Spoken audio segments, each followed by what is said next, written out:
Okay, I guess we get started. Good morning, everyone. By way of introduction, my name is Stan Whiting. I'm a director at Moore Africa Advisory, and it's my absolute honor to be chairing the fourth African Agribusiness Leaders Dialogue this morning. On behalf of the Food and Agriculture Organization, it's a pleasure to welcome you to the fourth African Agribusiness Leaders Dialogue, everyone. We meet at a decisive moment for Africa's agri-food systems. Across the continent, the conversation has moved on. The question is no longer whether transformation is possible, but how quickly we can deliver it and at what scale. Since the third African Agribusiness Leaders Dialogue in 2024, progress has been tangible. Policy alignment has improved, regulatory risk being reduced, partnerships are translating intent into results, and most importantly, the foundations for investment at scale are increasingly in place. This progress matters because Africa agri-food transformation will not be delivered by public action alone. It depends on a strong, confident, and committed private sector, working in partnership with governments, development finance institutions, and multilateral organizations. That is why this dialogue this morning matters. The Food Agriculture Organization of the United Nations is our host today, as well as the African Agribusiness. And AALD4 is convened in partnership with African Agri Council and forms a key part of the preparations for the 34th session of the FAO Regional Conference for Africa, to be held in Mauritania in April. But this is not a procedural meeting, it's a strategic one. And that will be, during the course of this morning, referred to as ARC 34. And we will refer to today's dialogue as AALD4.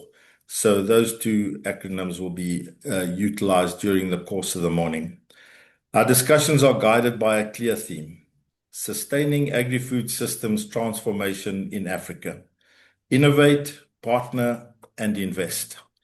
With that frame, we have four clear objectives. Firstly, to reaffirm the central role of the private sector in accelerating agri-food systems transformation across Africa. The second is to mobilize partnerships and investment for agri-food systems that are inclusive, climate resilient, and market-driven.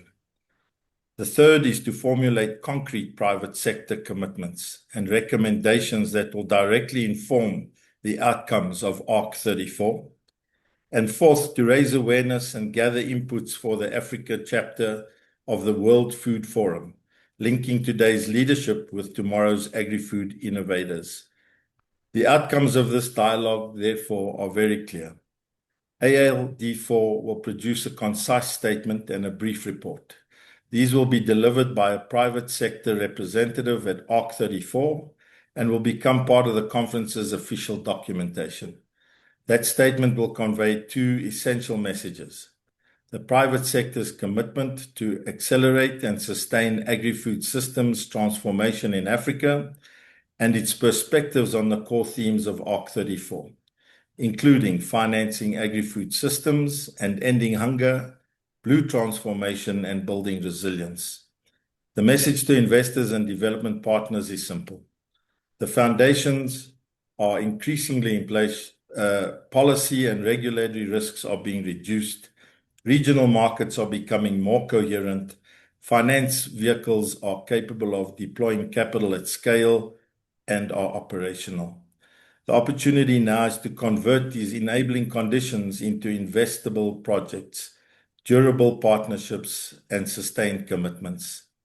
FAO stands ready to work with you to move from readiness to results and from ambition to impact. Let us use this dialogue then, not just to exchange views, but to set direction and signal collective resolve. I wish you all a productive discussion, and I look forward to the outcomes we will carry forward together in the next phase of Africa's agri-food transformation. Thank you for your attention. I'm going to hand over to Reinhard now, who will begin the program. I think you all have a program in front of you. Reinhard will kick us off with a video. Thank you.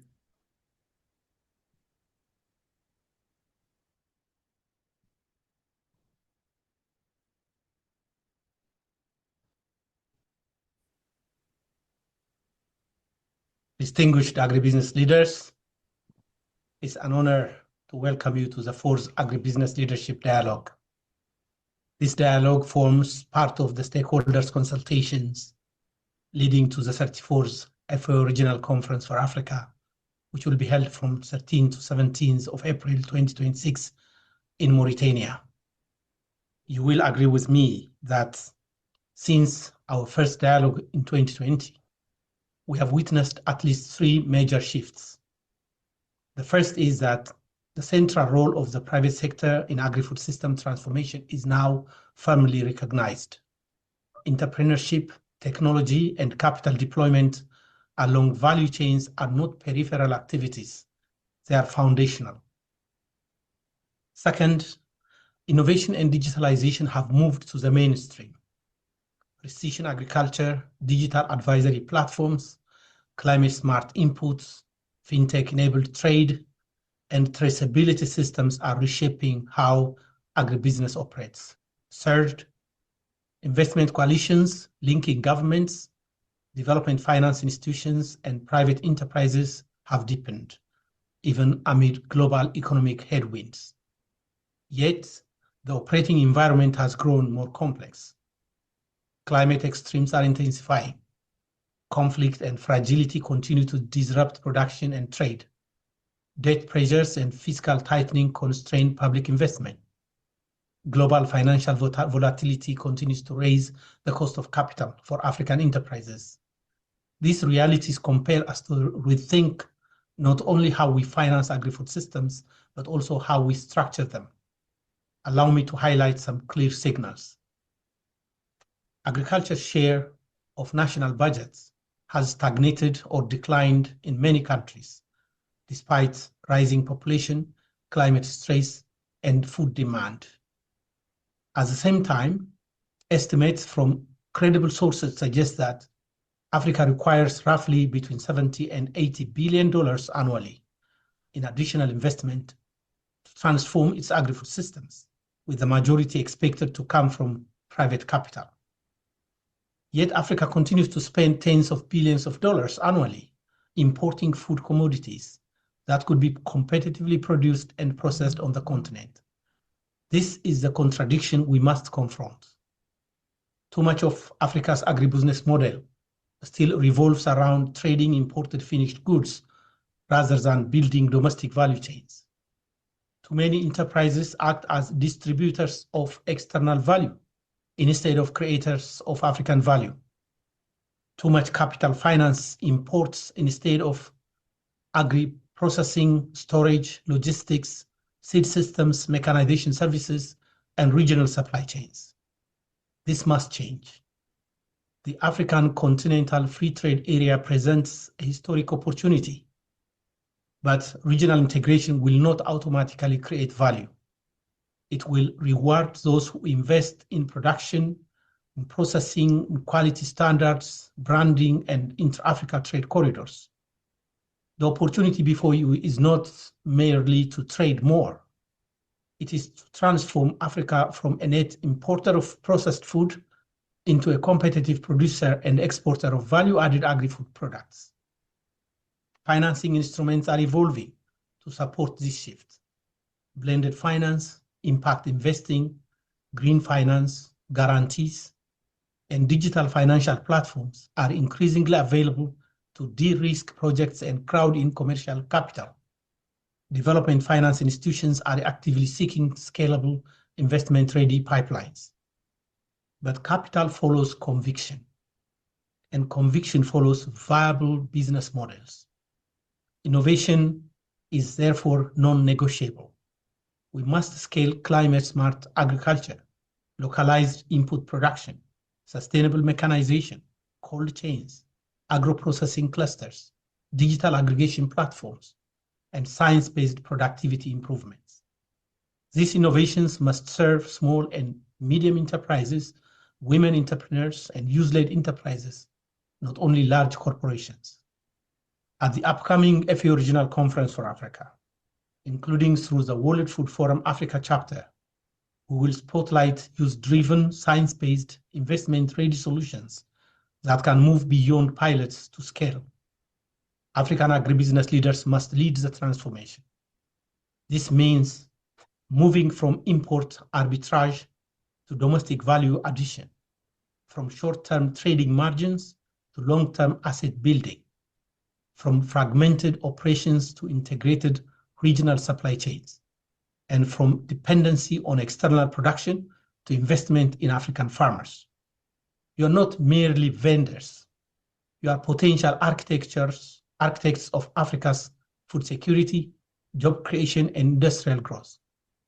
Therefore, I invite you to shape a short list of bold, bankable commitments. I leave the details to your informed judgment.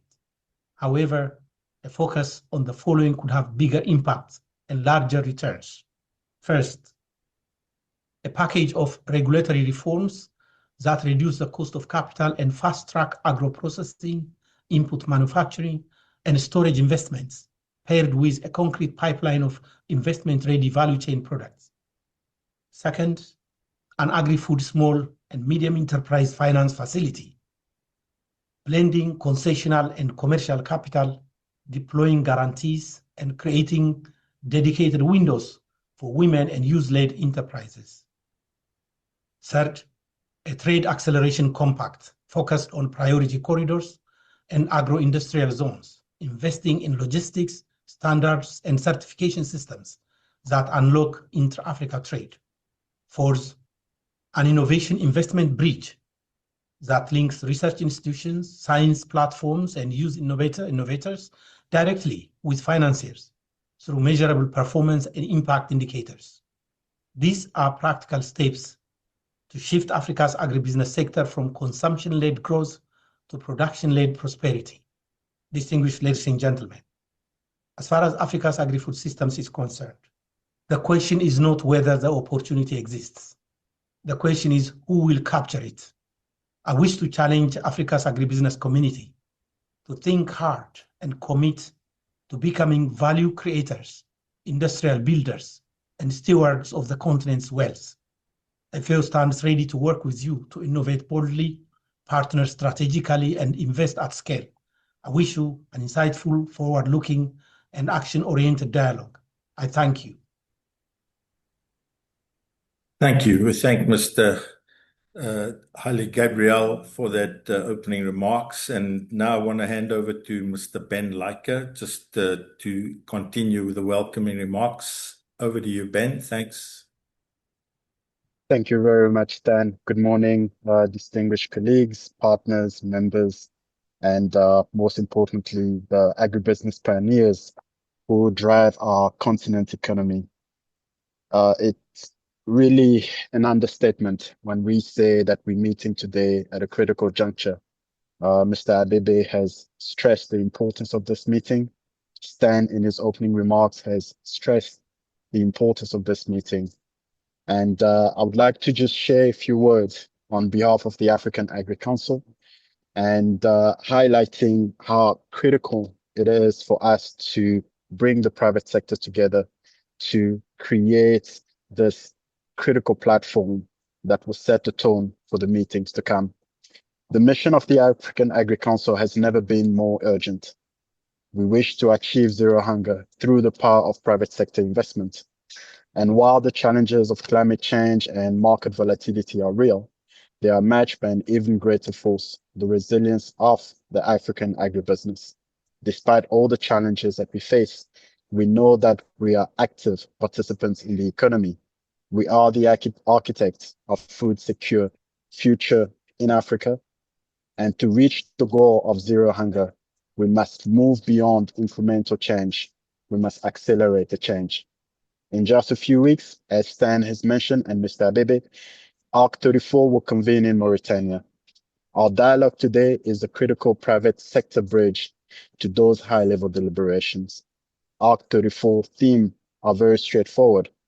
It's not a slogan, but a roadmap that focuses on innovation, partnerships, and investments. And from where we're standing as the African Agri Council and most of our partners, we look at innovation as a key pillar to move agriculture forward and to transform African food systems. We must scale digital, climate-smart technology that must make smallholder farmers more productive and our supply chain more resilient. In terms of partnership, no single entity can transform full system, whether government or private sector. We need partnerships for impact, moving from siloed projects, as we've seen in the past, to integrated value chain ecosystem. And finally, investments. We're here to mobilize capital, private sector capital, not just any capital, but inclusive, climate resilient, and market-driven investment that create jobs, that provide the opportunity to produce food for our community and to ensure a sustainable continent. Our goal today for this particular session are fourfold, and Stan highlighted them quite clearly. We need to reaffirm that the private sector is the primary engine of transformation. Without the private sector, agriculture will continue in its current state. So it is a privilege for us to convene this private sector gathering so that we can create a platform for solutions and not just requests. Secondly, we need to mobilize specific partnerships and investment needed to guarantee a food secure continent. Without it, we will continue to struggle. Thirdly, we need to formulate concrete commitments. We want to walk into AALD4 with a clear private sector statement, as I said, that offers solutions and not just requests. And finally, we need to engage with the World Food Forum Africa to ensure that our youth, who are the next generation of entrepreneurs in agriculture, are at the center of this journey. I do believe that the eyes of the continent are on us today. The recommendations that we forge here will shape the outcome of AALD4. Ultimately, shape the state of food security in Africa. So let us be bold in our commitments and innovative in our thinking. Together, through partnerships, through private sector investment, we will transform African agri-food systems from a challenge to be managed, as is widely known, into a powerhouse of global impact. So I thank everyone for your participation, for your time, for your recommendations, and I encourage everyone to engage with our audience and with our panelists. Thank you very much and have a wonderful session. Thanks so much, Ben. And again, just cannot emphasize enough this private sector involvement. Our keynote address this morning is delivered by a good friend of mine, Susan Payne, from the Holistic Agricultural Investments Group. Over to you, Susan. Thank you. On the heels of International Women's Day yesterday, it is timely that I am speaking to you today as part of the private sector, one of thousands of women that are working in this sector in Africa. Distinguished colleagues and friends and farmers, it's timely that we're gathering here to discuss partnerships and innovation at a moment when the international system that's underpinned global cooperation for nearly 8 decades is under visible strain. The old world order that we've known since the end of World War II has ruptured, and the hunt for resources is at a historic high. Soft power and diplomacy have been sidelined, and protectionism is a defining theme. Looking out for small to mid-sized countries is no longer a priority. Many of us, many in Africa and elsewhere, even in Europe, are on their own. And for Africa and for global food security, this moment is decisive.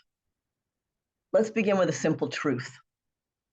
Africa does not lack innovation. Africa does not lack talent, and Africa certainly does not lack resources. What Africa needs, and what this moment demands now, is alignment and capital to progress and execute our shared goals to make Africa not only food secure, but to transform it to fulfill its potential to become a major food exporter and a breadbasket for the world. I speak to you as someone who has worked across the full spectrum, from boardrooms to fields, from structuring investments to operating large commercial farms and processing plants. And what I can tell you is this: Africa's agricultural challenge is not a crisis of capacity, it's a crisis of coordination and leadership. We clearly live in a changing global landscape, which has implications for Africa.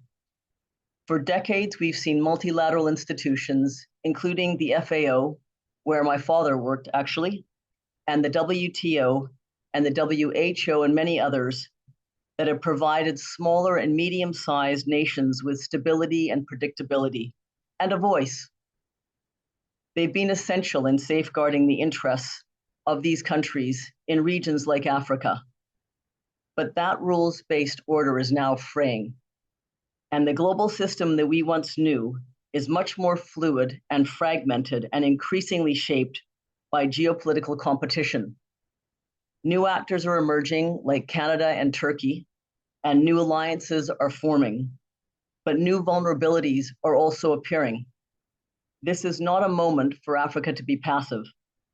This is a moment for Africa to act collaboratively, collectively, to protect its interests and assert itself and all that it offers to shape the future of the global food system, not just its own. Africa's demographic power gives it a leadership imperative. By 2050, it will represent 1/4 of humanity. Half of the world's youth, under 20, will be African. The average age on the continent today is 18. This demographic strength is unmatched, but it must be supported by governance that is responsive, inclusive, and forward-looking.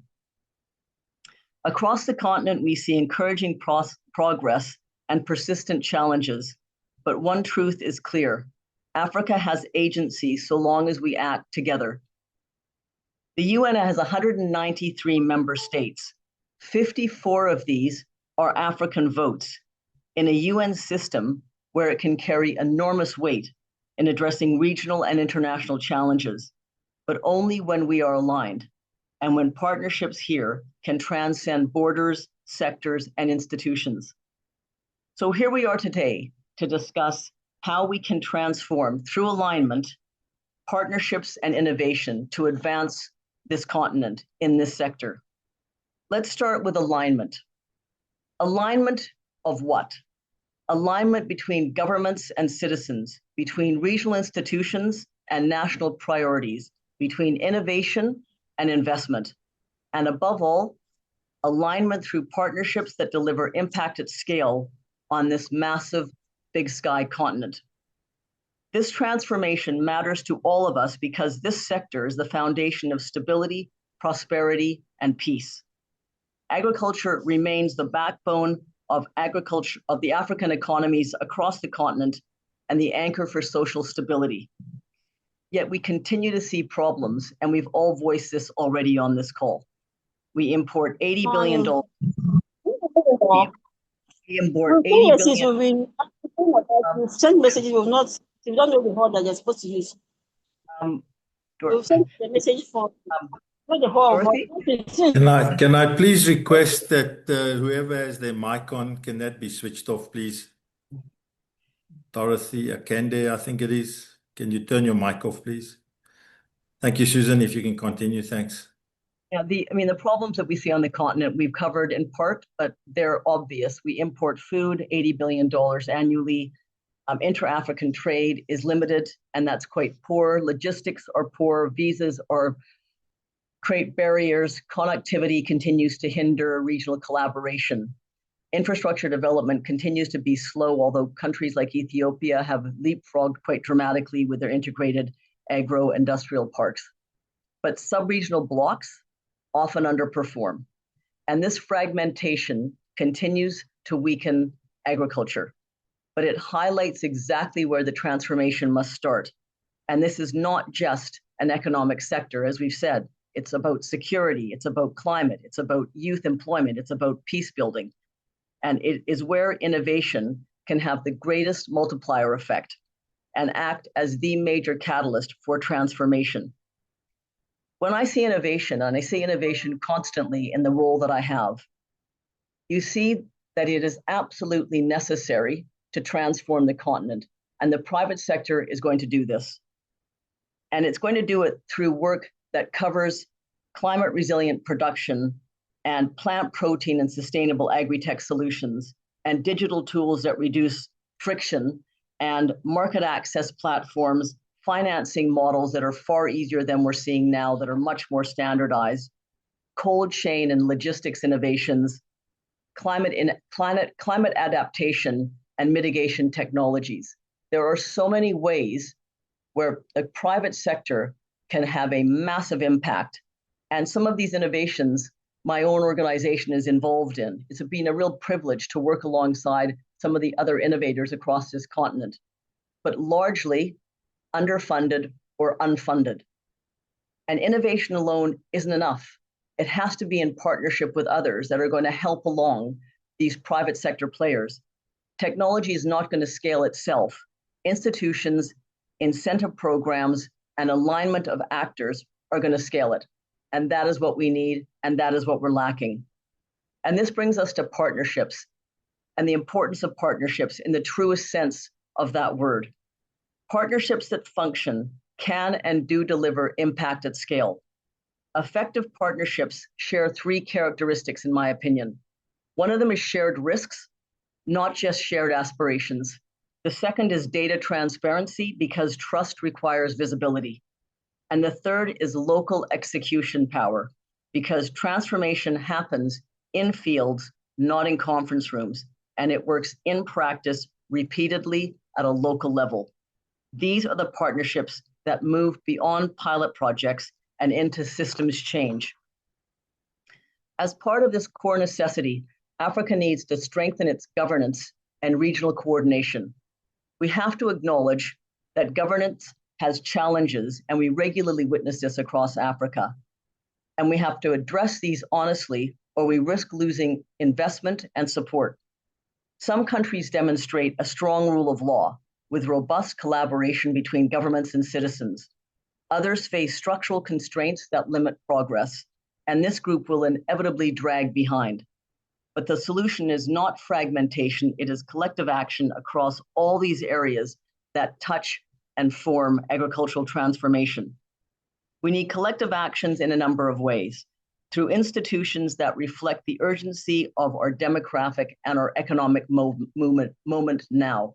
We need to have a supported private sector to solve these problems on the ground. We need a more assertive African Union. We need stronger regional coordination. And finally, more than ever, we need a unified voice for farmers. And that is through a Pan-African farmers organization, which currently exists, but of which we hear little. A continental farmers union would offer strength in numbers, advocacy when it matters, and leadership in a sector that is ripe for change.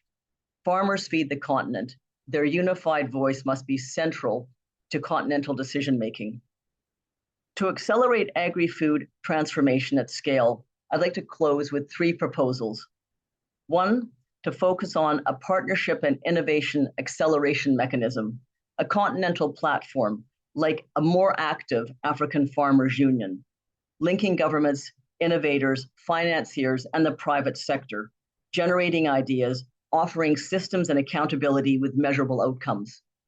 The second is standardized investment-ready models with replicable templates for blended finance, risk sharing, and scalable production to reduce transaction costs and accelerate deployment of capital. It is not difficult to template how this is executed. The third is local capacity and local ownership. Sustainable transformation through local collaboration with institutions, with entrepreneurs, and with systems that endure beyond project cycles and promote export processing zones and ways that will kickstart this industry at a local ground level. My call today is for collective responsibility and building coalitions.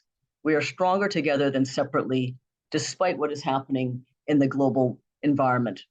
Africa does not need more fragmentation nor protectionism. Africa does not need more pilot projects. It needs well-supported innovations that can leapfrog old methods in the agricultural sector and attract young farmers. Africa's future depends on these partnerships and innovation at scale, grounded in trust, aligned incentives, and shared responsibility. And in this mix, we can't forget to listen to farmers themselves. I am one. I sit alongside farmers every single day, and they have a voice. They know better than anyone exactly what they need. If we align our efforts, and if we innovate with purpose, and if we commit to execute at scale, Africa can transform its agricultural systems faster than the world expect. Such is the talent on the ground and the God-given land, soil, and double and even treble cropping cycles that are available. Frustration is high and funding is scarce, and those are both serious problems. But even with a low level of organization, we can easily unlock the immense potential across Africa for it to feed its citizens and beyond. The future of African agriculture is not something that we have to wait for. The tools to transform this are clear, identifiable, and very accessible. It's something that we can build together through coordination, collaboration, and innovation that transcends borders. Thank you. Thank you so much, Susan. On point messaging as usual. We know that today is building up towards the AALD4 and the type of message we'd like to be sending. And our next speaker, Mr. Ayman Omer, the FAO Deputy Regional Representative for Africa, will outline for us now what AALD34 objectives and agenda look like. Thank you so much, Mr. Omer. Thank you very much, Stan, and good morning, colleagues, good morning all, and thank you very much for making the time for this important event today. I have a short presentation, and I'll just to outline the African Regional Conference, or what we call ARC. And this is the upcoming, the 34th session of it, which will be held in Mauritania, as you rightly said. I have a slide. Yeah, it can work now. Let me start with the governing and governance structure of FAO generally. An FAO governance body is composed of the conference. This is the highest governing body. The conference is a global structure. It is member countries, and we're talking about 194 member countries, and that meets every 2 years. And then we have the council meet every 6 months, and then the council has different committees. A critical part of this governance body is the conference, which is a global level, but also we do have a conference at a regional level. FAO operate from 5 regional offices, that is constitute 5 regions, and we do have 5 regional conferences. So the regional conference for Africa, this will be the highest governing body for us in the continent. It composed of 2 main sessions, senior officers and ministerial segment. The senior officers is mainly the senior officer from member countries or across Africa, 54 countries, deliberating on technical matters and forwarding their recommendation to a ministerial meeting. Ministers deliberate on strategic policy issues, look into the report from the senior officers, and make decisions. And those decisions are really shaping the priority of FAO in the continent. So the main function of a regional conference is a forum. It provides a forum for consultation on matters that is related to FAO priorities, those are food security, nutrition, agri-food system transformation, natural resource management, and the like. It's a place, it's a forum that can really help making continental positions on issues that is related to those matters, not only to inform the policies and regulations and direction, strategic direction in the continent, but also to inform the global debate and global position. It's a forum also to advise FAO on its priorities and issues that need to be tackled in the continent, issues that need to be reflected in FAO priorities, FAO plans, and resources, and also provide an overview and advice on FAO performance in the region.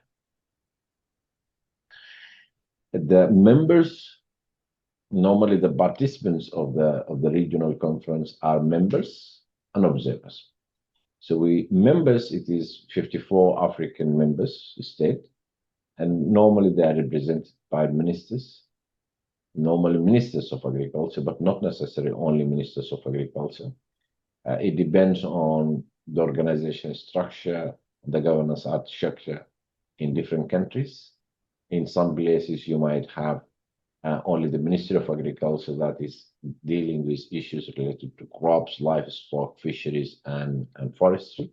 But in some other countries, we do have different ministries. So, and not necessarily that each country is represented by a minister, but sometimes one country could be represented by more than one minister. And then we have observers.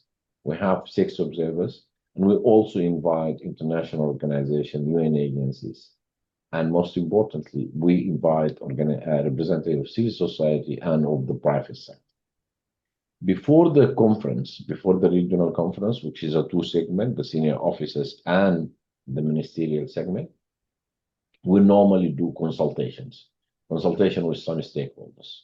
We held virtual consultation with youth group across the continent at once.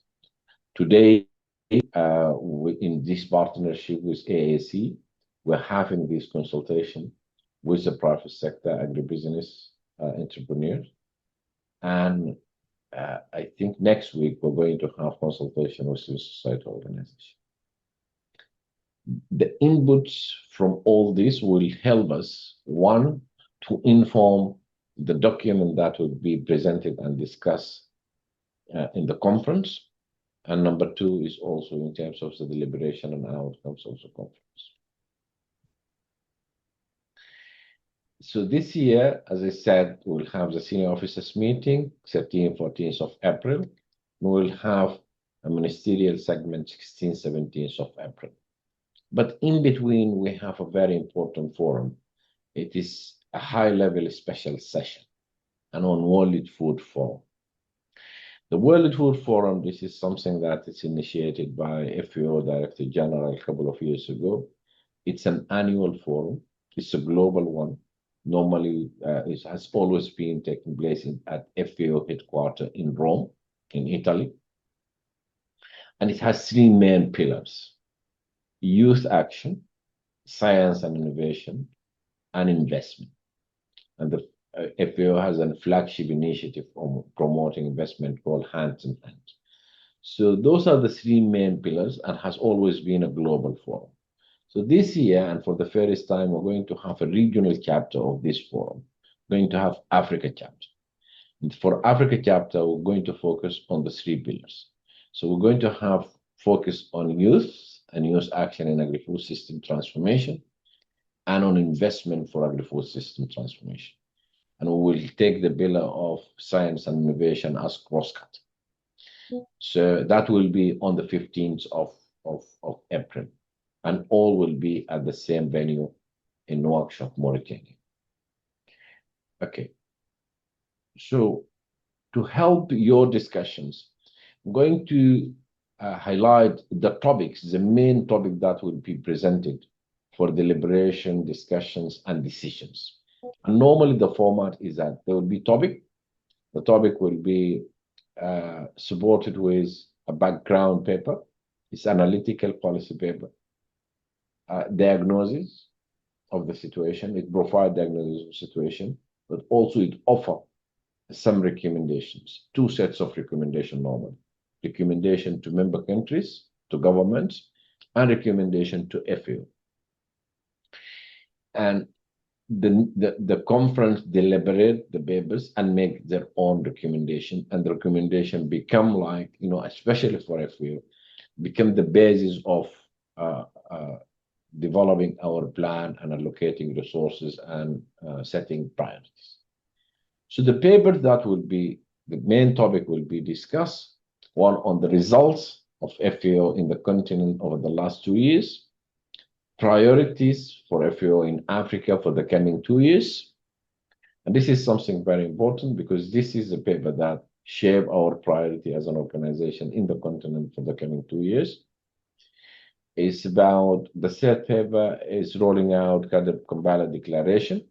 And this is mainly about a proposal how FAO is going to help in rolling out of this key strategic document for the continent. The fourth paper is on resilience and resilience of agri-food system in Africa. And this might be of particular interest is financing agri-food system transformation in Africa. Number 6 is the foresight and future analysis, and this is mainly presentation of an FAO study that is conducted, I think, 5 months ago, and it analyzed the trends and provides some forecasts on key issues and key variables related to agri-food system transformation in Africa. A paper on sustainable management of land, soil, and water. A paper on talking about the shift from biodiversity to bioeconomy. Transparently, pests and diseases, and here we're talking about transparently plant pests and animal diseases and how to manage them sustainably, and economic transformation in Africa.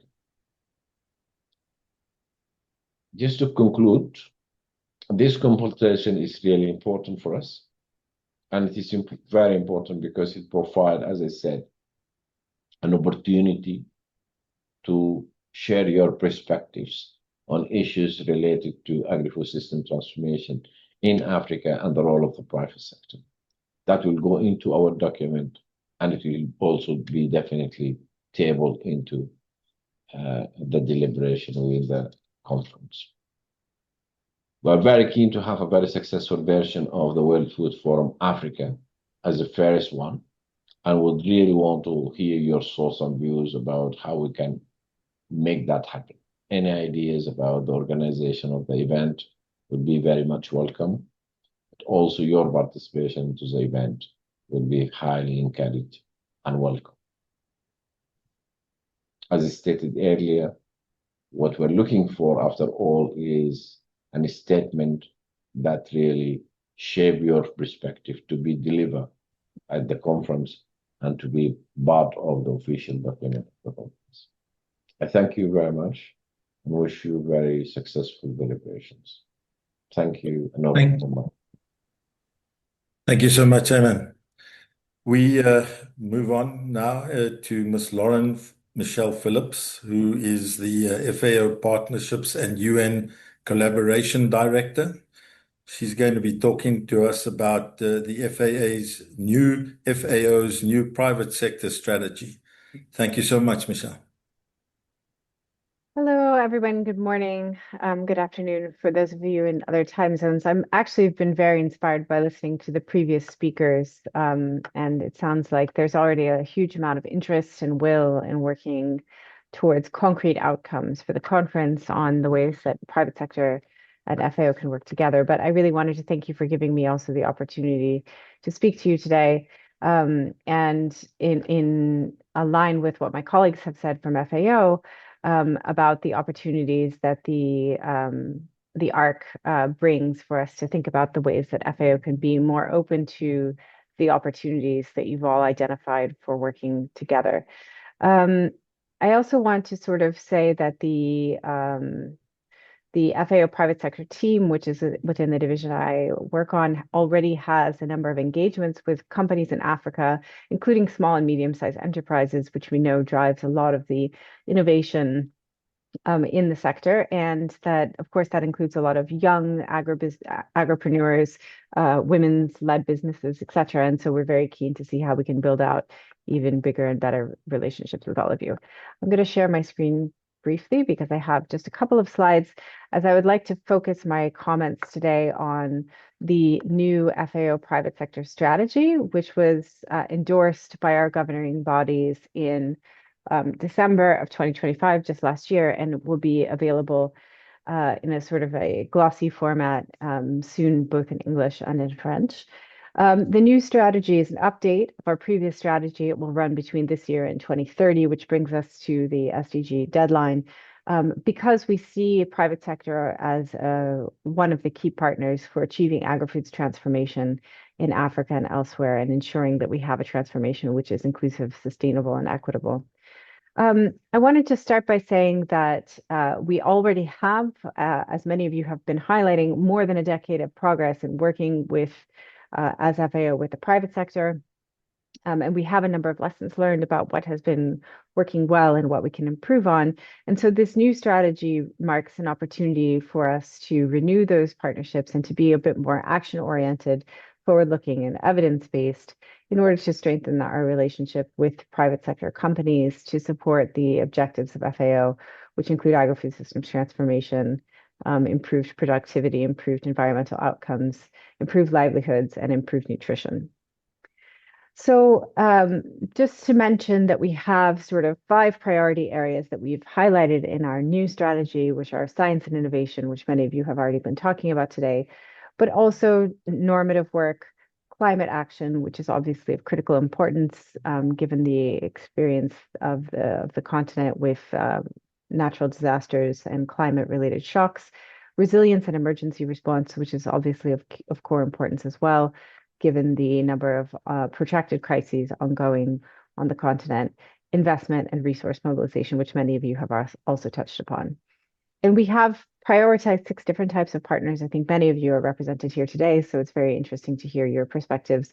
Financial institutions, philanthropic and corporate foundations, which often work very closely with the private companies that they were founded from, associations of farmers organizations. I heard Susan mention the importance of working with farmers organizations and trade unions on a continent-wide basis. I was very encouraged to hear those comments. SMEs, which I mentioned at the start, and other umbrella organizations. Multi-stakeholder networks and entities like the ones that are represented here today. Smallholder farmers, which really are at the backbone of African agriculture and require participation in these processes of transformation. And then individual private sector entities of strategic importance, which are critical because at the moment, FAO doesn't have any, as far as I know, large African agribusiness partners. And so we would be keen to develop opportunities with those types of companies as well. Really what the strategy is embedding, rather than changes in type, is a sort of a shift in the way that we hope we think about our engagement with all of you, and you think about your engagement with us, as well as the way that our colleagues across the world in our field offices and regional offices think about partnering with the private sector.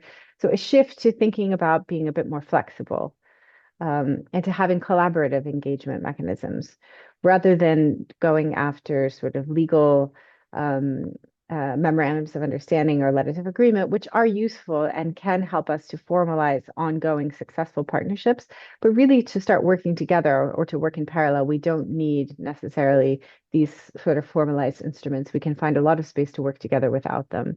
And so we want to create opportunities to learn from the knowledge and innovation of private sector companies, but also to share our own expertise, research, and evidence with you to test and to co-create opportunities.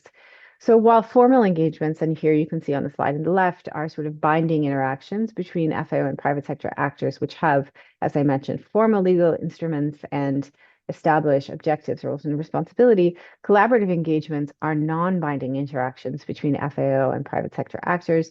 They don't require us to sign legal instruments, and they're really designed to advance innovation, co-creation, mutual learning, and parallel implementation. And so I wanted to just highlight, as I finish, this is my last slide. I won't take much more of your time, but I'm very interested in hearing the discussion that emerges today. Different ways to collaborate. So we're interested in finding ways of collaboration that prioritize technology and innovation, either through digital transformation, knowledge and data sharing, or technical cooperation, but also, science and innovation, policy dialogue. I heard some of you mention, of course, the challenges that exist in terms of governance in the region. And one of FAO's strengths, in addition to its data, evidence, and knowledge, is, of course, the fact that we work closely with governments on policy dialogue. And so we can be a useful partner for you on those topics. Resource mobilization when appropriate, capacity development and research, but also using FAO's ability to convene for communication and advocacy, and transforming all of these into normative work. So that's really it from me. I'm looking forward to hearing the concrete ideas that come out of this conversation. I really appreciated our Abebe's opening video, which gave us a good outline of where we want to start, and all of your contributions as well. I'm very excited about bringing this strategy to this region. We plan, in fact, to be at the African Food Systems Forum later this year as well, to have conversations with SMEs and other business actors. I know many of you attend those meetings as well, which really gives us an opportunity to meet in person and also have an ongoing collaboration. So if I don't see you before, I'm hoping to see you later in the year as well. Thank you so much, Stan. I'll pass back to you. Thank you so much, Lauren. And it's really good to know that those sort of channels are open to the African continent and the agri sector in particular. Thank you. We move along now to our panel discussion for the day. The topic will be accelerating agri-food systems transformation in Africa through partnerships and innovation for impact at scale. And I guess that heading encompasses most of what the speakers, the preceding speakers have tabled. The panelists are this morning Ade Adefeko, the Director of Corporate and Regulatory Affairs at Olam Agri; Jal Metetal, Chairman of the Board at African Agri Council; Kaz Numasawa, Manager Agriculture, Finance and Rural Infrastructure Development for the African Development Bank; and Norman Saliers, the Chief Executive of Agri Group Holdings. Your panel will be moderated by Althea Discala, the Chief Executive Officer of Discala Holdings. Althea, I'll hand over to you. Thank you.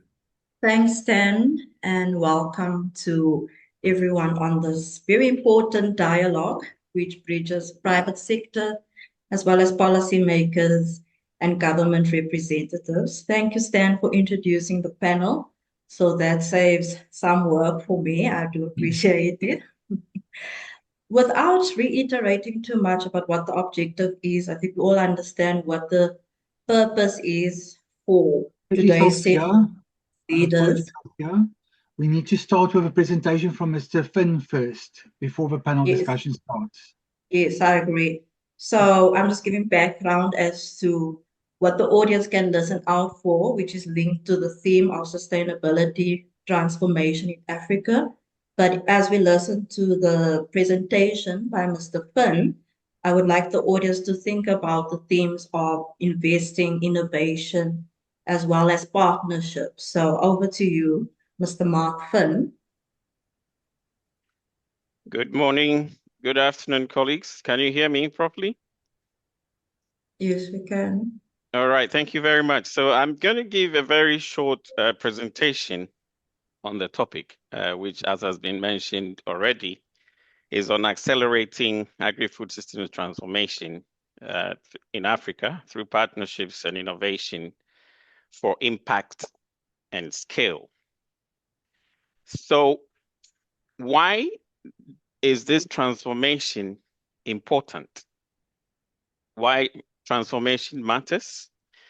We know that in our continent, we are faced with a number of pressures in our agri-food systems, among which are rising food insecurity and nutrition challenges, climate shocks and resource degradation, youth unemployment and skills gaps, and low productivity and high post-harvest losses, among others. There are a number of challenges in our agri-food systems. These are just highlights of some of these challenges. Now, faced with this, it becomes important that we identify pathways and solutions to address these challenges as we seek to transform our agri-food systems to deliver the objectives that we have set for ourselves as a continent. So, when we talk about transforming agri-food systems, what does it look like, or how does it look like? We are talking about having integrated value chains. We are not looking at isolated value chains. We are looking at strong, interlinked, high-performing value chains which deliver value to all actors in those value chains. We also look at diversity and inclusive livelihoods, diverse and inclusive livelihoods, climate resilience production systems, digital agricultural services, bringing innovation into agri-food systems, dynamic agri-SME ecosystems, especially the small-scale SMEs in agri-food systems and the important role that they play. So having such a dynamic ecosystem of agri-SMEs as part of this transformation that we seek. Then there's the issue of losses, post-harvest losses, and nutrition. So again, minimizing these losses and enhancing nutrition will be part of this transformation.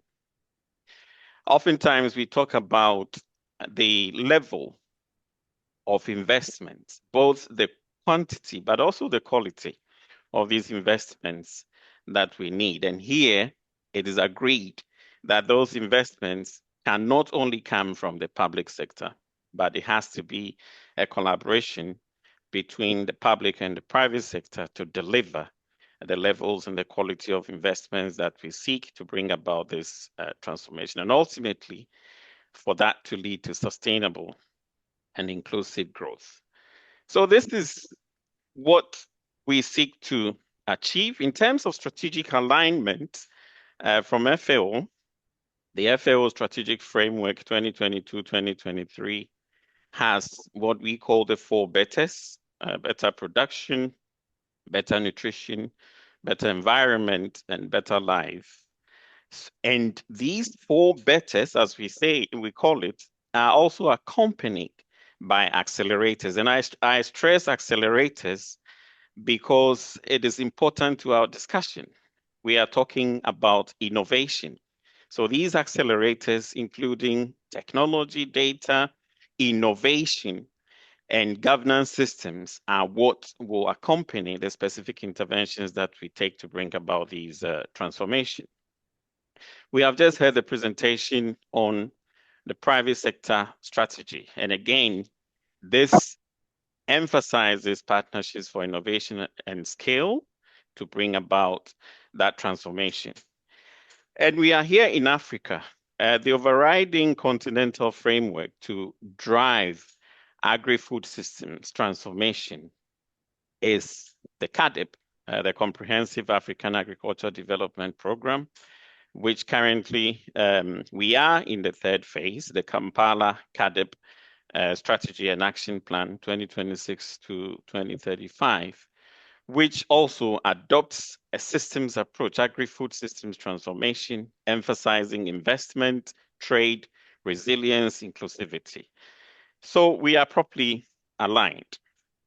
Now, this event today is focusing on the private sector.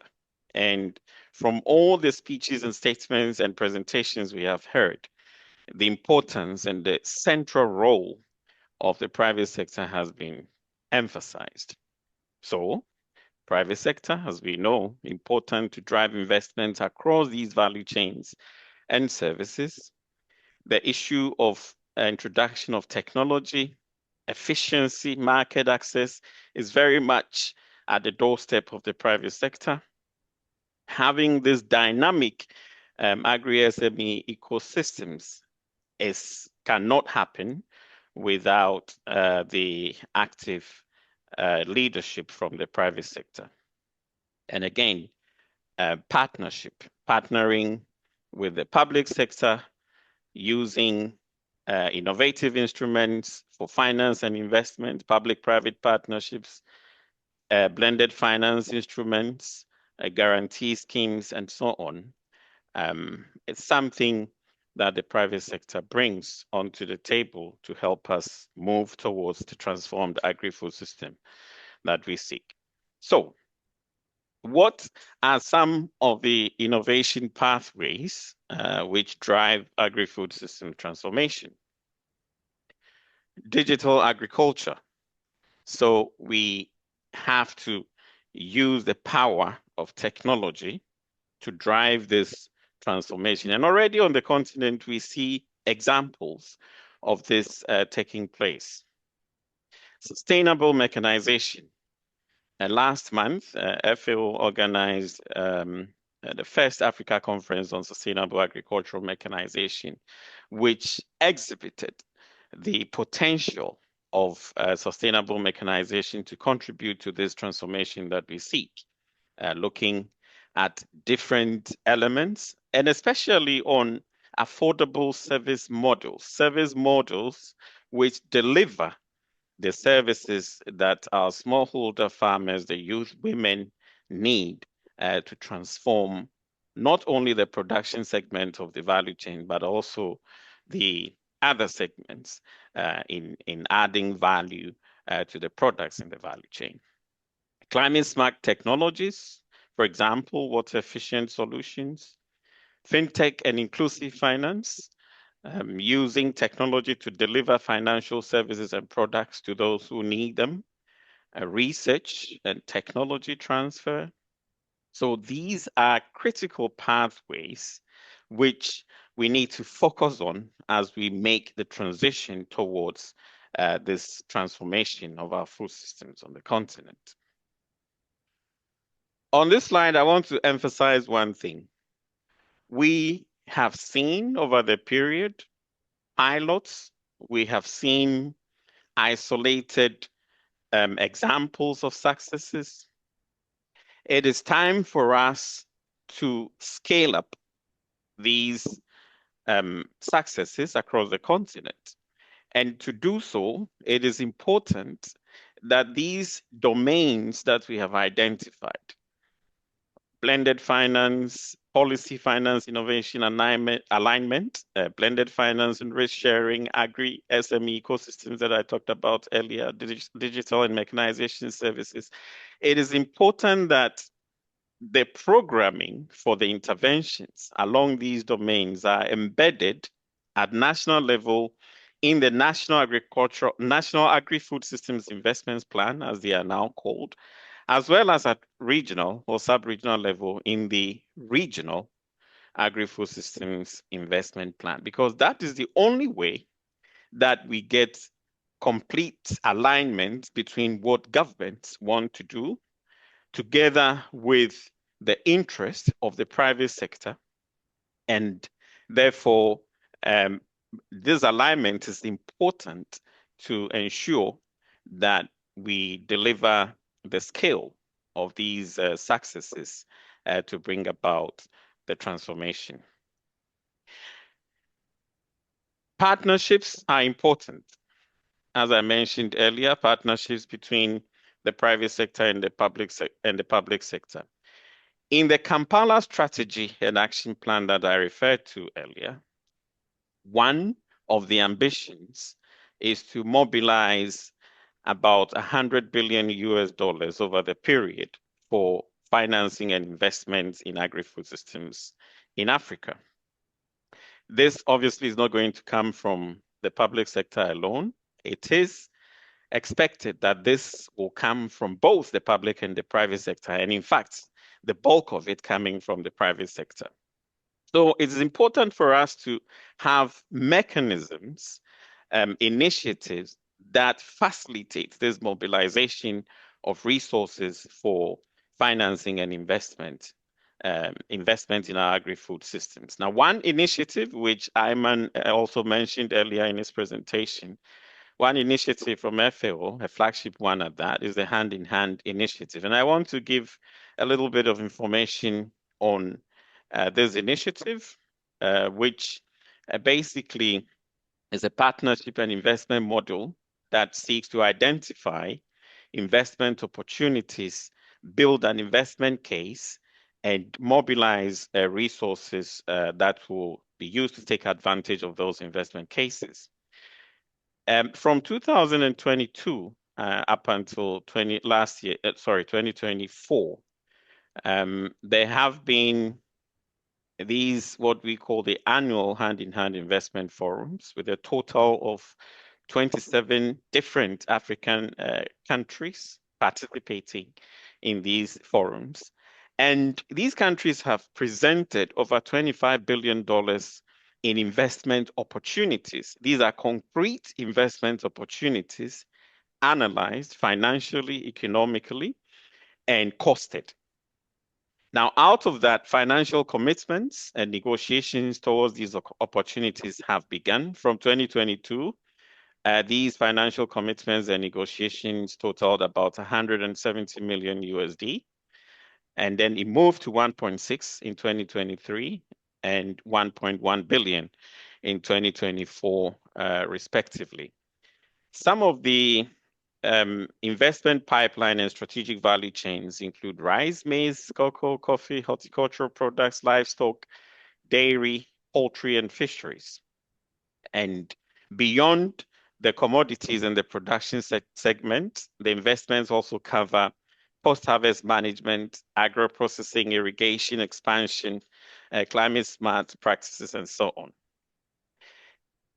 So I mentioned 27 different countries, but also this initiative looks beyond individual countries. So as we speak, there are also two regional mega initiatives, one including the Sahel program, which is costed at 2.48 billion USD, and the Southern Africa program, which is costed at 1.38 billion. So this initiative is a promising initiative for partnerships, for mobilization of resources, for alignment between public sector and private sector objectives to deliver on agri-food systems transformation on the continent. What we are saying is not just something on paper. In different countries, there are, as I said before, there are in fact good examples which are ongoing. We have examples in Rwanda, in Morocco, in Kenya, in Ghana, crowding in private capital through different interventions from the public sector. What we need to do now is to look at these successes in the different countries, identify the innovation pathways, identify the mechanisms that will bring this to scale for us to deliver on our transformation agenda for the food systems in Africa. Thank you very much. Thank you, Mr. Finn. Very thought-provoking presentation. And we appreciate the clarity in terms of mobilization, in terms of partnership, capital, and transformation. So with that being said, I would like to actually welcome our panelists, Adem, Gil, Kaz, and Norman. Are we all online? I think we are. Yes. All right. So setting the background and without reiterating too much of what has been said in terms of the background and objectives, let's start with a key theme in terms of financing agri-food systems, agricultural transformation on the continent.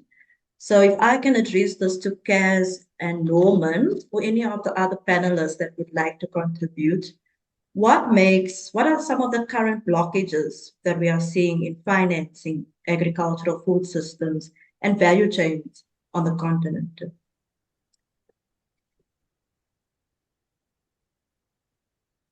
So, should I start?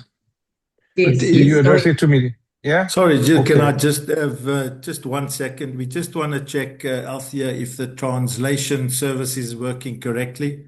If somebody can just give us a heads up as to whether that's working or not, please. I think so far so good. Thank you, Jill. Sorry for interrupting you. If not, I can do it in French and English at the same time. You know, there's no problem with me. I think let's stay with the program in English, please. Thank you. Thank you. Yeah. Thank you. No, just a few points. I mean, as I'm speaking today as the chairman of the advisory board of the African Agri Council, but I've been spending most of my time in trying to finance the private sector, for working with EBRD, the European Bank for Reconstruction and Development, as the head of the agribusiness team. And so I was on the side of the people who had the money, not on the side of the people who are asking the money. And I can tell you one thing, it's been very difficult. And it was actually, funny enough, more difficult to be on the side of the people who are selling the money, because when you are financing the private sector, you are taking risk, and you have to recover your funds, obviously, and demonstrate also profitability. And it is not easy to identify the right businesses and the right risk profiles.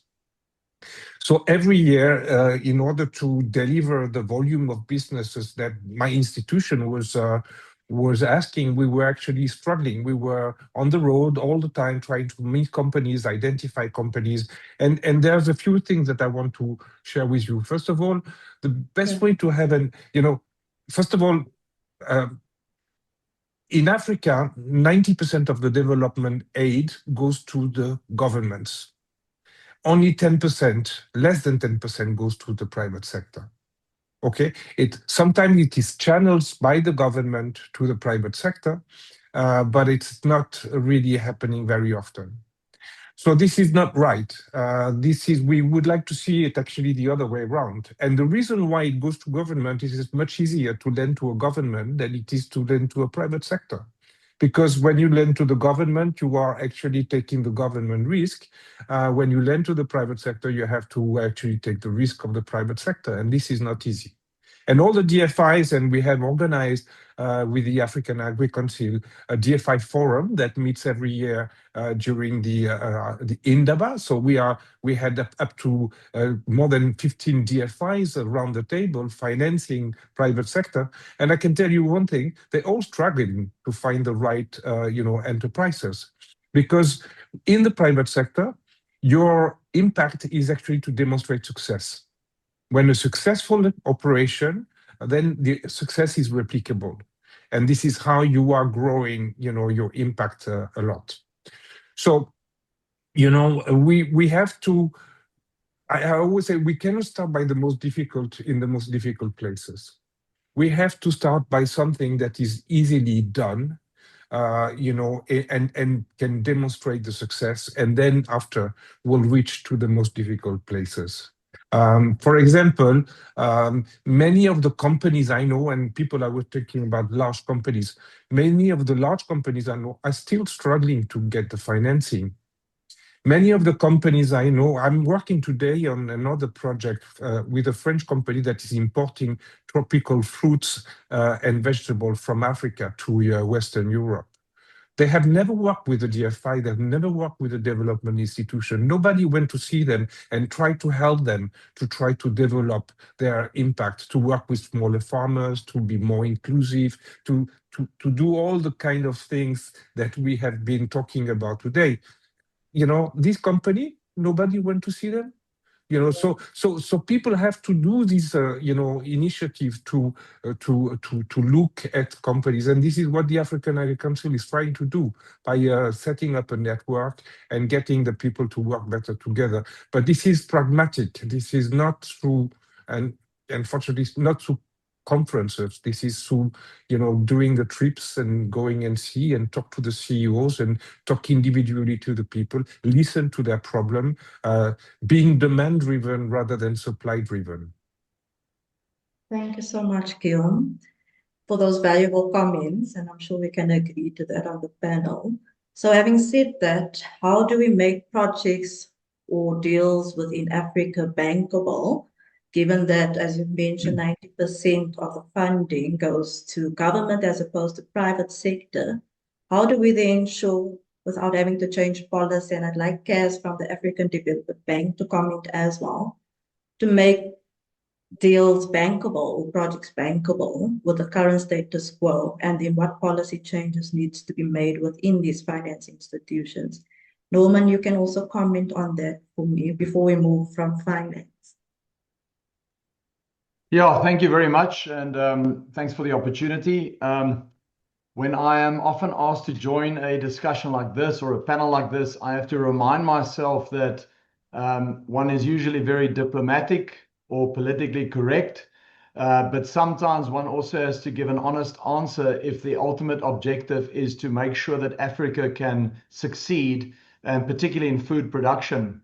And at the end of the day, that's all we are all aiming for, is how do we make sure that Africa as a continent can seize the opportunity to transform its industries and become self-sufficient from a food production perspective, but most importantly, start turning around this enormous amount of foreign currency drainage when $80 to $100 billion a year is actually spent on importing food on a continent that has got all the resources better than anywhere else on earth, and that actually can turn that money into better infrastructure development, etc. So I think if Africa can get it right to truly transform its agricultural and food production systems, it'll become such a virtuous cycle that the other industries will benefit from it, and it will be one of the best things for the African continent.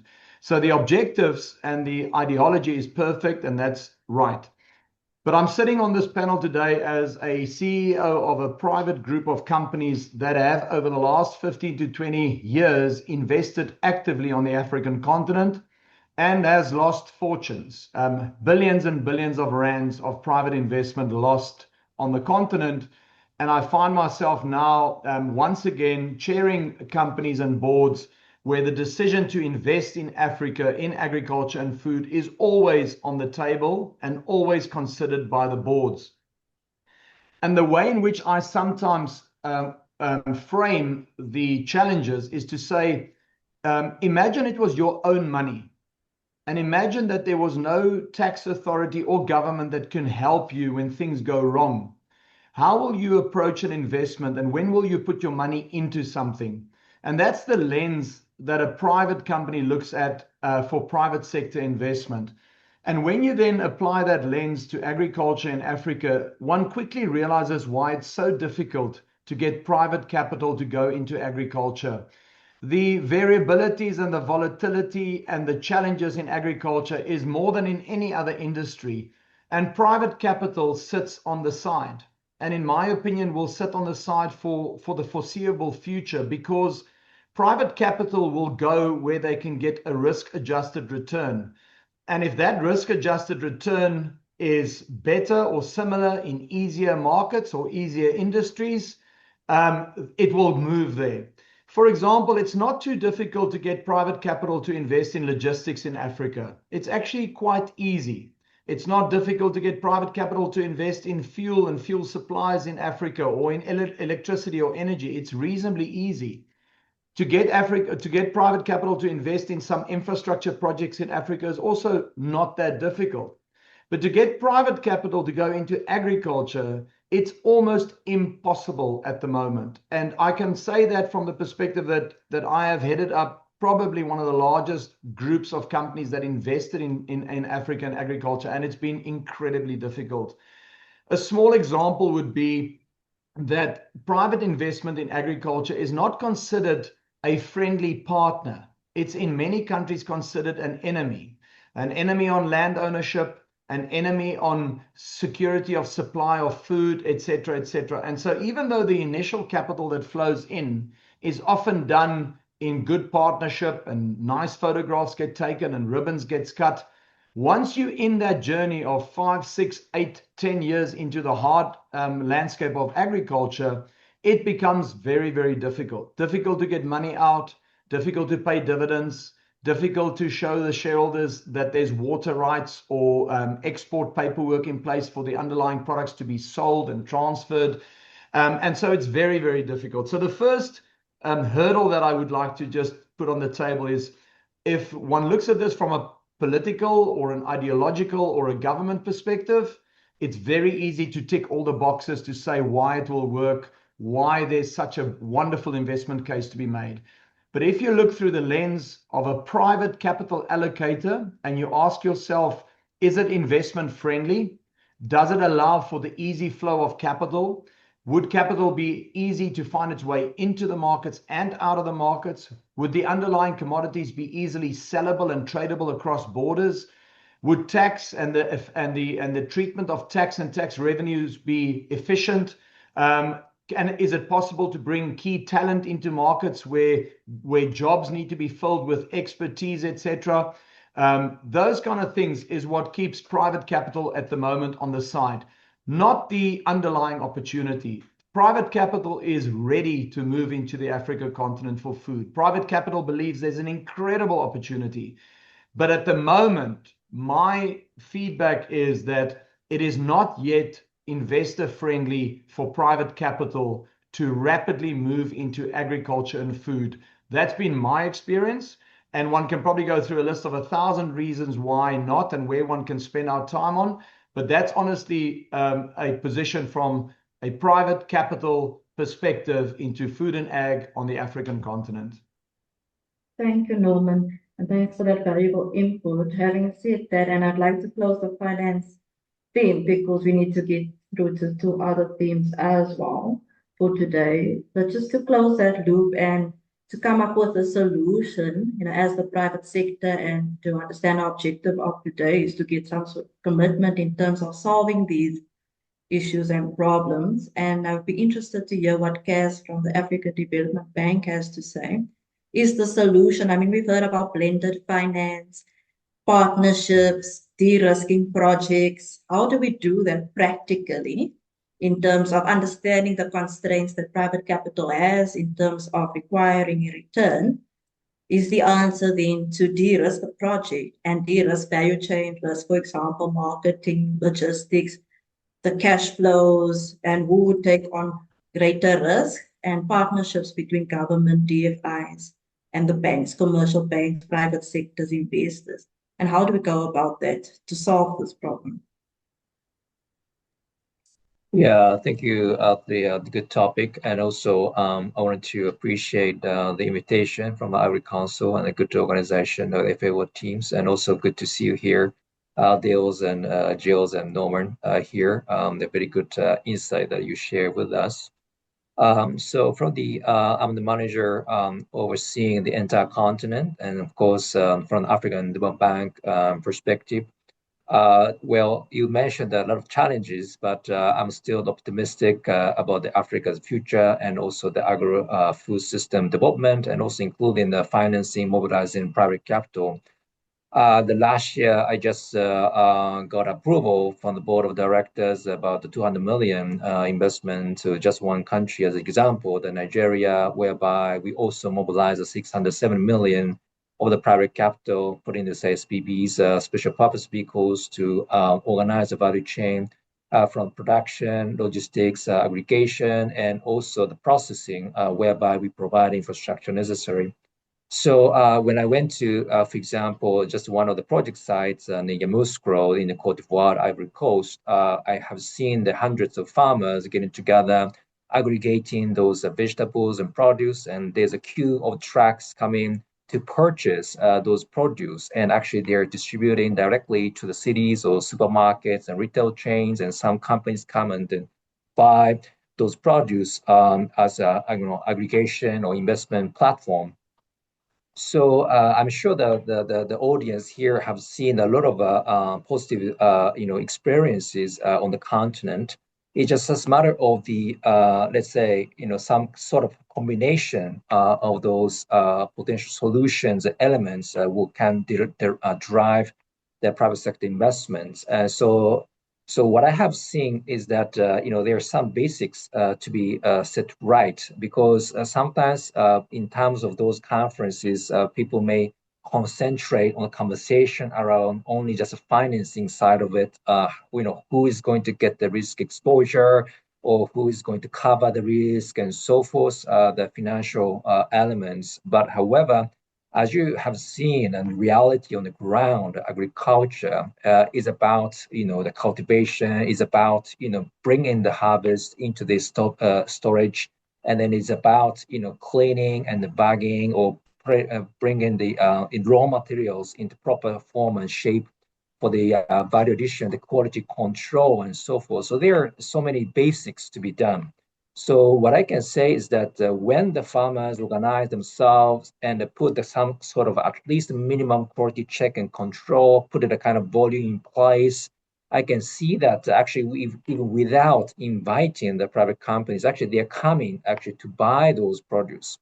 I just came back from Angola and met a number of private companies, and they said actually my factory utilization rate, it remains still low. So whenever I can find the sources or the raw materials, I'm more than happy to buy those things and then use my factory and either for domestic consumption or even export, because they import a number of produce from elsewhere beyond the country, and many of the governments are now quite worried about the spending of the hard currency.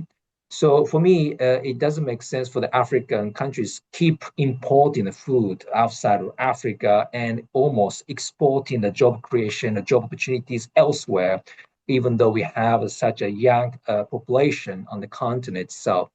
So to unlock, we need to focus on the basics, put the basics right, so that actually those produce can be aggregated and processed. And of course, we need to provide some basic infrastructure or access to land, as Norma also mentioned. But as long as you provide the enabling environment, some conditions are right, then I can sense that a lot of capital can be mobilized, because I have seen already many places, same for the Senegal, where we set up this Senegal South Special Agro-Industry Processing Zone, but also when we, even before finishing the construction in Agro Park, for example, in Yamoussoukro, we have seen a number of companies coming, and even same as a Togo, even the SMEs coming in, actually more than more than we can actually provide a space. The more SMEs come in, and then we are trying to provide additional the infrastructure and so forth. So I think it's not easy, of course. Private sector, of course, is very sensitive in terms of pricing or in terms of risks to be taken. But I think once we address as a combination of different factors as a kind of package solution, I'm sure that we can mobilize quite a significant amount of the private capital, as we have seen in some countries. And so this is my quick response to your point. Thank you. Thank you, Kenneth. I think there are some questions from the floor. Can I ask that we spend 5 minutes after the panel session? I know that there's a Q&A session as well that Stan is going to do as well. So if we can make note of these questions from the floor, and then we can have them be addressed. If we can move on to climate resilience, and Ade, are you on the panel? Are you online? We understand climate resilience and the importance of climate resilience in agriculture and the investment in climate resilience. If Ade, if you could perhaps comment on where is climate resilience currently in terms of investment and ensuring that projects are still viable with considerations for climate impact, whether that is low drip irrigation for water management, etc. So Ade, if you can perhaps comment on that. So we make sure everyone gets a chance on the panel.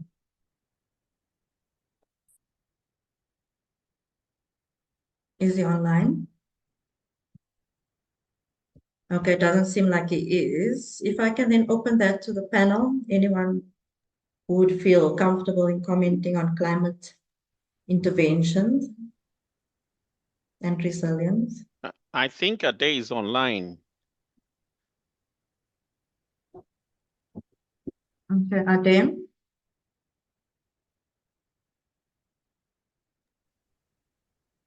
Well, we are waiting. Well, I can provide one example, Adelaide, if you allow me. Sure. Please go ahead.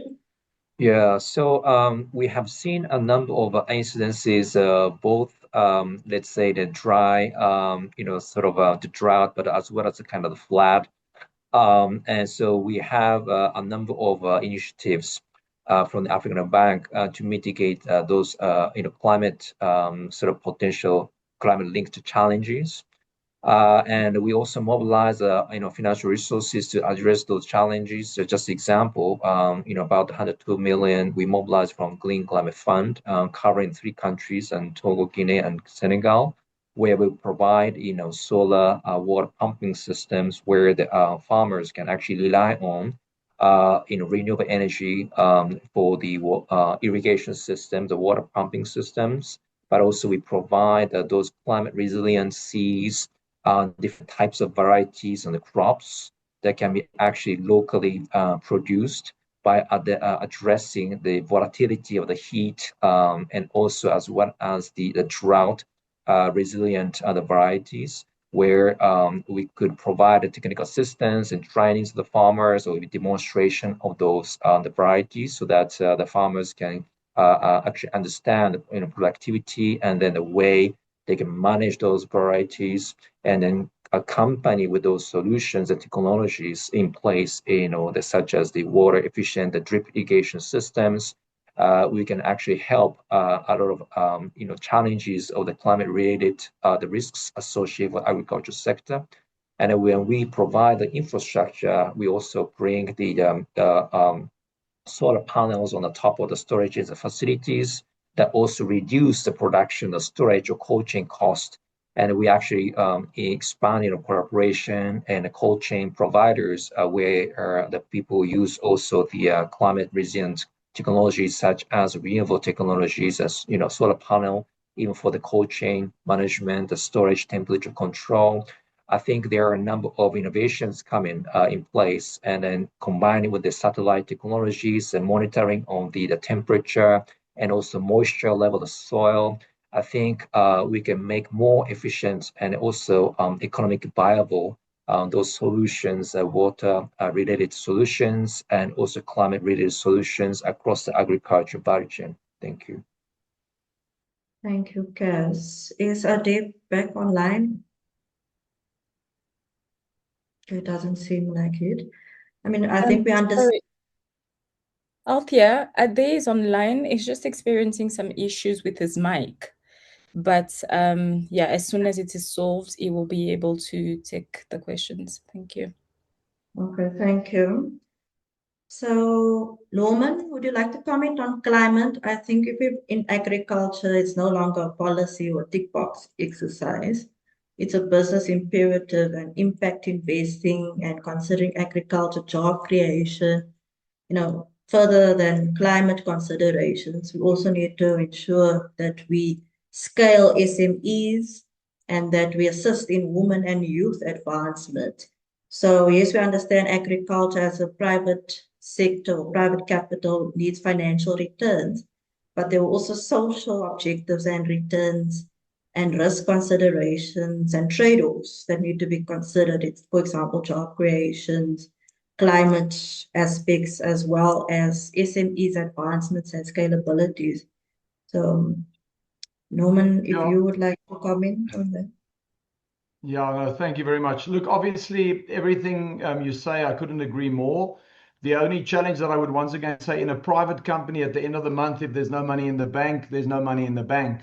There is no government organization that can assist you to pay salaries at the end of the month, etc. So you need to raise money against a projected cash flow stream that you can then survive against. Now, if agriculture takes 10 to 15 years, in other words, you've got to build dams, put in irrigation, you've got to make sure that you prepare the soil, plant the crops, you're already looking at 5 to 7 years before any form of positive cash flow comes from a project. And then if you want to get to any form of investment repaying, you're looking at 10 to 15 years. So the reason why I keep emphasizing this is because when private capital needs to move in, they're going to ask the long-term questions, like what is my tenure of land? What happens 15 years from today when we start making money and we want to pay dividends? How long will the banks give me the opportunity to build and trade through this? So that's the only difference, I think, between a government political organization and a private company. And I think it's important to know that in the context of the question was, how can we mobilize private capital into agriculture? That's the question. Private capital, not government capital. Government capital, I think, is easy, but private capital is the issue. And that's why I'm emphasizing that point over and over and over again. Put yourself into the shoes of the private capital provider. What are the questions that they would be asking? And how can we put in place the things that they need for them to take their own money and put it in? And what will make that money come and unlock the agricultural opportunity? When it comes to climate, agriculture and climate is one. We can't do one without the other. And so being climate aware is part and parcel of being in agriculture. It's impossible to make a 15, 20-year investment in trees and in water and water rights and irrigation, etc., and in a crop if you are not at the same time very aware of the climate risks, the climate changes, less chemicals on the crops, keeping nature as wholesome, as sustainable as possible. And I think many of the initiatives that Kaz highlighted, that's part and parcel of being in agriculture. Moisture probes, climate sensors, looking at international trends, water, etc., etc. Otherwise, it's an investment down a loss-making trajectory. So yes, private sector, I think, is very aware of the climate risks. I think the technology and the data that's available is actually mind-blowing. What is being used around the world to predict and to lower the resource requirements is phenomenal. And I still believe that the private sector can move very, very quickly and has got most of the solutions already in place. We need to unlock the flow of private capital and also get entrepreneurs to decide that they would risk their livelihoods to invest in agriculture. But I think the technology is there for Africa to embrace. And given the climatic enormous resources that Africa has, I don't see any reason why this can't be accelerated rapidly and be one of the big economic generators of the continent. Thank you, Norman. Thank you for your perspectives. Is Ajay back online? I'm just cognizant of the time, and I'd like to open it up to the floor as well. Althea, I think we've seen sorry for interrupting. I think we have seen a message from Adair that says he can hear us, but we can't hear him. So we'll unfortunately move past there. And open a Q&A session. Let me say up front, there'd be questions that maybe we don't get to everyone, but please place your question on the forum, and AAC will be sure that someone gets back to you. I've no doubt about that. Let's start. There were 3 questions in the form of the chat. Filippo will get to you in a second. I'll ask that you put your hand up as Filippo has done there. If you do want to answer a question, let me ask these that came through quickly on the base. There's a question about rural electrification from Martin Cowell. I think this is an important factor. Just as Norman was saying, there has to be a whole ecosystem of variables that come together to make this happen. Climate being one, the other being energy, obviously. And do we have any sort of feedback on rural electrification from any of the panelists?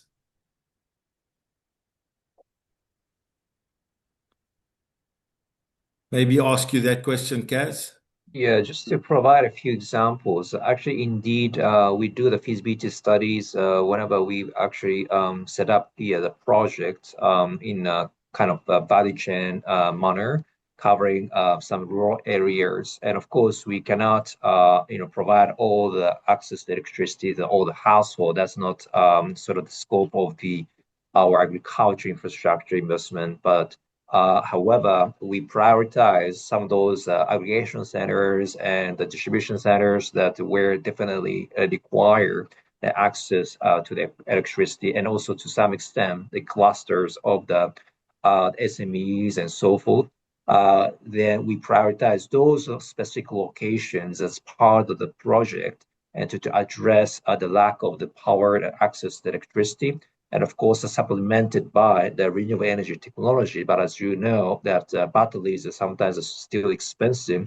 And so we try to combine both the grid transmission and distribution lines, plus the renewable energy that is more sort of site-specific to supplement that energy provision. So because that will be part of the very necessary component of the agriculture investment infrastructure. So this is how we address in terms of the access to the electricity in the rural context. Thank you. Thank you, Kaz. There was one other question that I thought, Kaz, while I have you there, a question from Mohammed Kamara. He asks, where do the ADB not get involved with? In other words, direct funding, non-direct funding. What would you classify as non-direct funding from ADB? Any particular examples? The question is around where do ADB not get involved in funding? In other words, where shouldn't people come and apply to the ADB? Oh, thank you. So just to qualify for the audience, we have two different windows. One for the public sector window, usually the government, Ministry of Finance, Ministry of Agriculture come to us, sending the request for the funding. But the other side, we do have a private sector window. We have all the country offices, we have the website, all the contact informations are there. So we received a number of the funding requests from the private companies, either to the headquarters in Abidjan, Cote d'Ivoire, or in the country offices where we have the country managers in place. But of course, we are proactively engaged with some of the companies from our non-sovereign team, the private sector, the officers are going to the missions and have conversations with those companies or financial institutions to finance some of those projects. And of course, we have a limited capacity in terms of the number of the people, but we encourage that the audience or the companies really bringing those potentially the bankable projects from the private sector perspective. This is quite different. As Norman mentioned, we do have very rigorous due diligence processes and eligibility criteria and so forth, but I would still want to encourage the audience and also the potential partners, the private sector players, come to us either through country offices or send the applications and to the headquarter team, the private sector team, so that we can take a look at those proposals as well. Thank you, Cas. I'm going to ask Gottfried to ask his question, please. Thanks, Gottfried. Thank you very much. I just have to echo Colin, Norman, about the importance of climate and climate resilience and investments in that. We are an Austrian multinational company. We invested also in South Africa and also in other countries right now. But our goal is in the next 2 years to install 100,000 privately run weather stations into the country. And we're starting that project already in this month. We are launching a big launch event in Stellenbosch this month on the 25th, and everyone who is interested in that initiative, more than happy to join that, because we believe weather has no borders, and weather needs, in order to have, let's say, private initiatives, bankable products, because I'm a banker on my first education and an entrepreneur. So I would really love to have that supported also by FAO, by the African Development Bank. And we are a European company. We also bring money from the European side. Just a comment. Thank you so much. Thanks, Gottfried. Norman, any response to that, or is it more just for information's sake? No, it's good for information's sake. I was just interested because I'm based in Stellenbosch. So when you said you're down in Stellenbosch, I thought maybe we can meet up. But no, that's a wonderful idea and concept, and I couldn't support that more. Yeah, by the way, we have your guys also supporting that event. We have speakers from Africa as well.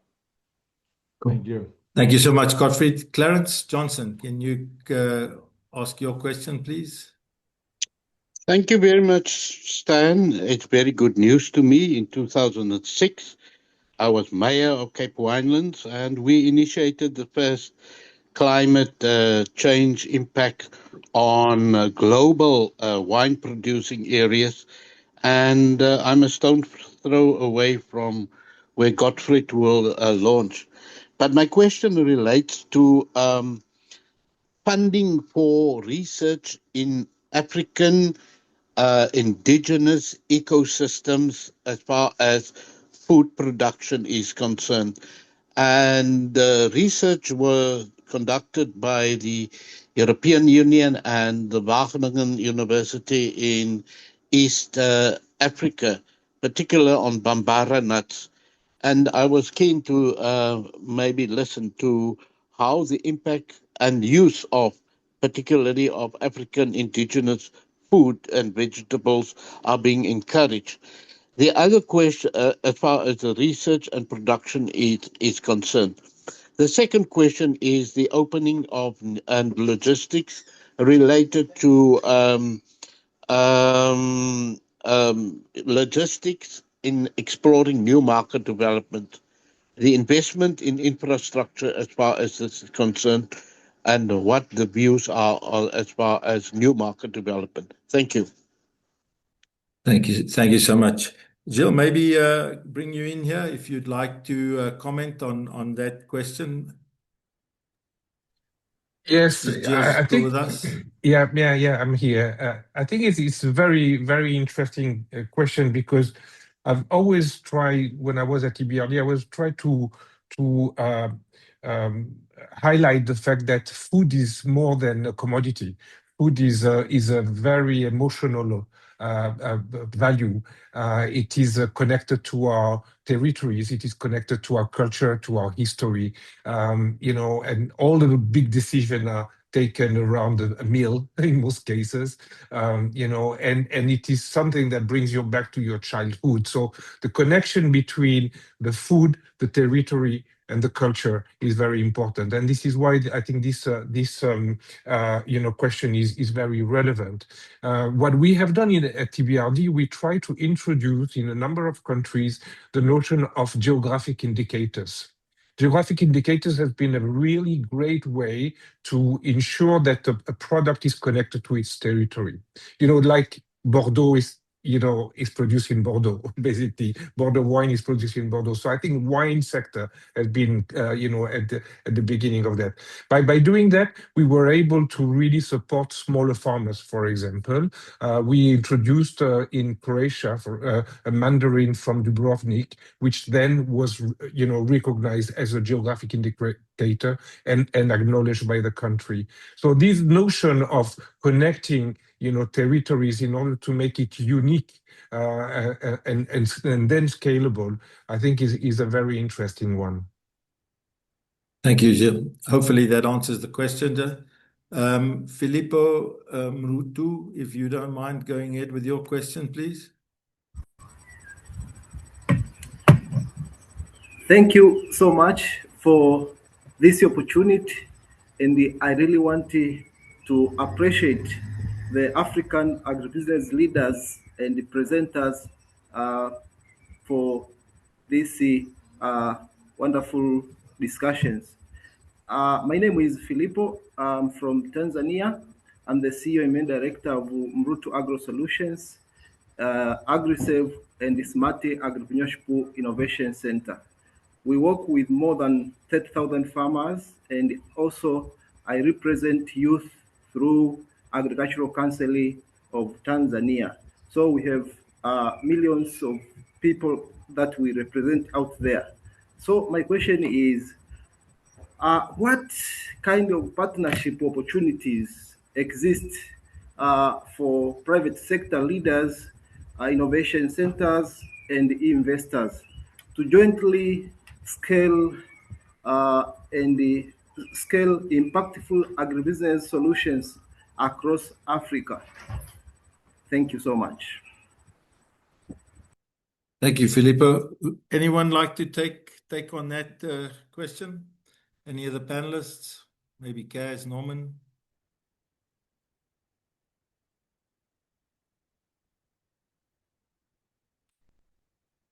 Any of the guys? Okay.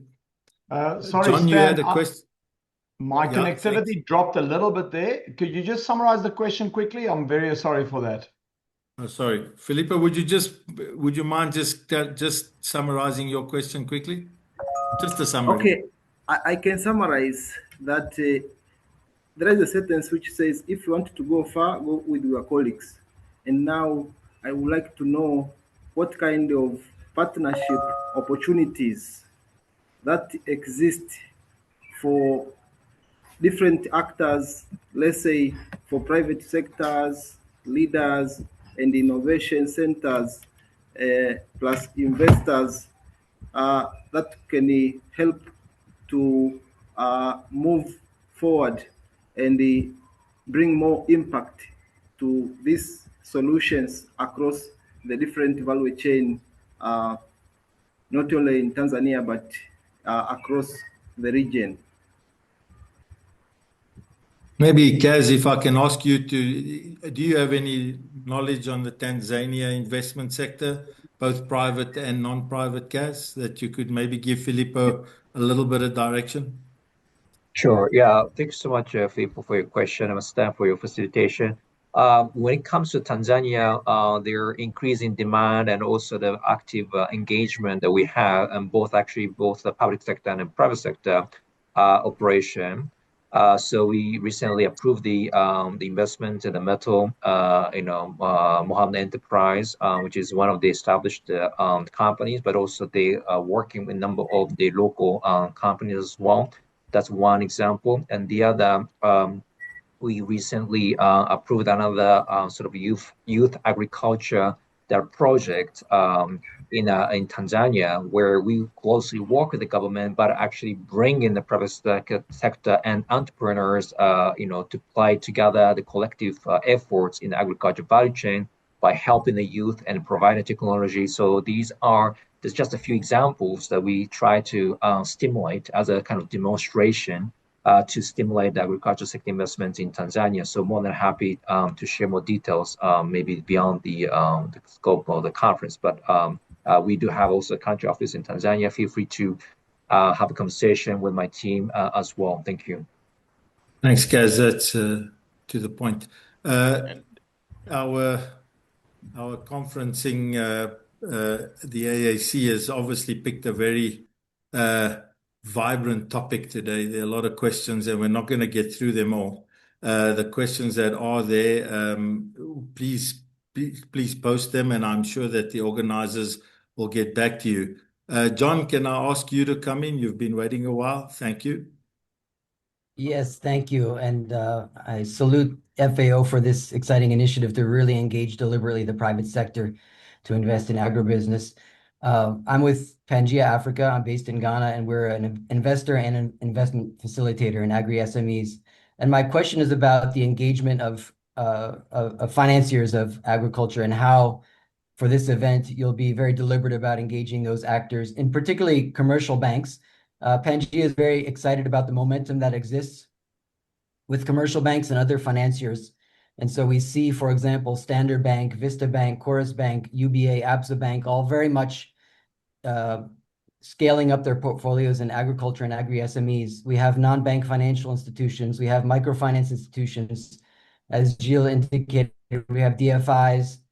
We have impact funds like Claire Mondial, Acumen, MCE, Alea, ABC Fund, that are all investing in agribusiness. And I'm wondering how you'll bring those actors in, not only to participate, but also to share their investment theses and facilitate more investment in agri SMEs. Thank you. Thank you so much. Let's take Muddy as a question, if you don't mind, and then we're going to have to stop the Q&A live session. But please, as I say, please post your questions online here, and someone will get back to you. Muddy, if you don't mind, please. Yeah, thank you so much, Stan. Good afternoon, almost good afternoon to all of you. I'm Madi Sakande, the president of Union of Association of African Actors in Refrigeration and Air Conditioning. We are African Continental Association. We are noted that the post-average losses is due to the lack of a cold chain infrastructure in Africa. And most of the issue we as a technician in Africa we are facing is not only the facility of training, but it's also the heavy taxes that our government put on cooling equipment, because we are taking the cooling as a luxury. So my question is, how FAO can convince African policymakers to understand that the refrigeration is not a luxury, but is a necessity to preserve food stuff before being a luxury for those who are going to air conditioners. Even air conditioners are not a luxury in a high ambient temperature. But this is a big mistake. We make a census 4 years ago, and we have seen that the taxes are between 40 to 111%. in different countries. It's not acceptable if you want farmers to be able to buy the cooling equipment by themselves to preserve the production. So I think this is one of the key points that FAO have to focus with policymakers. A lot of countries have heavy taxes in cooling equipment, and this is most of the big barriers to develop cold chain in Africa, and of course to help the farmers. This is just a comment and also a question for FAO. Thank you. Thank you, Madi. I think that kind of leads me into my closing remarks for the day. Is just a summary of where we are and saying, well, what are the next steps here? And I think that in my opening address, I did make mention that AALD4 intends to produce a concise statement and a brief report. This will be delivered by a private sector representative to the ARC34. So all of these questions that you're asking today will be taken seriously and under consideration by both AAC and FAO. And that should form part of their report going into ARC34, which is what today was all about. So I think that's a fitting question to bring us to an end today. My thanks to the organizers, AAC, my thanks to FAO for getting involved in this. Yes, we definitely look forward to going forward with that.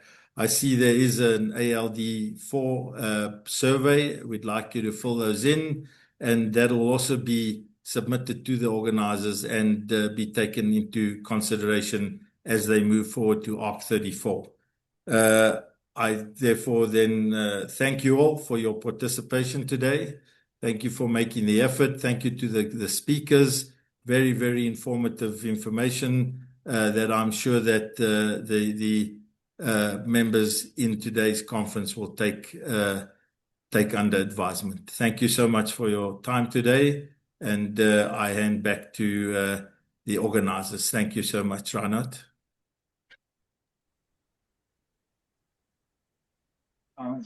Thank you, Stan, for your closing remarks. It will be appreciated if everyone can just complete the survey that's popped up on your screen. It's only 7 questions. It will not take a lot of your time. We will also take all the questions that were asked during the session and respond to them as soon as possible. If there's an option, we will reach out to the relevant party and get their input before responding to your question. Thank you very much for attending.